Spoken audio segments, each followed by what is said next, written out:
তিন রকমের মানুষ দেখি চারিপাশে।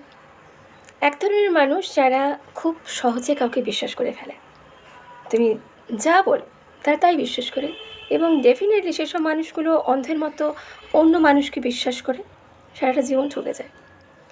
দ্বিতীয় ধরনের মানুষ এরা এরা কাউকে একদমই বিশ্বাস করে না, সে তোমার বন্ধু হোক, সে তোমার বাড়ির লোক হোক, এরা কাউকে বিশ্বাস করে না। তৃতীয় রকমের মানুষ আছে যারা চোখ কান খোলা রেখে মানুষকে বিশ্বাস করে। তার মানে এটা হচ্ছে কি, যে এরা তোমাকে বিশ্বাস করে, তোমার সঙ্গে মিশলো, ঘুরলো, কিন্তু চোখ কান খোলা রাখলো। তোমার যখনই কোনো ভুল দেখলো বা তোমার নেচারটা যখন প্রত্যক্ষ করলো, তখন কি করে তোমার সঙ্গে থেকে সরে যায়, যে হ্যাঁ এ আমার মতো নয়, একে বিশ্বাস করা যায় না। তো এই তিন রকম মানুষের মধ্যে যারা এই শেষের কথা বললাম, চোখ কান খোলা রাখে, এটাই ঠিকঠাক। কারণ যারা অন্ধের মতো বিশ্বাস করে তারা জীবনে ধোঁকা খাবেই। আবার যারা কাউকে বিশ্বাস করে না তারা ডেফিনেটলি বাঁচবে কীভাবে? মানুষকে না বিশ্বাস করে তো থাকাও যায় না, তাই না?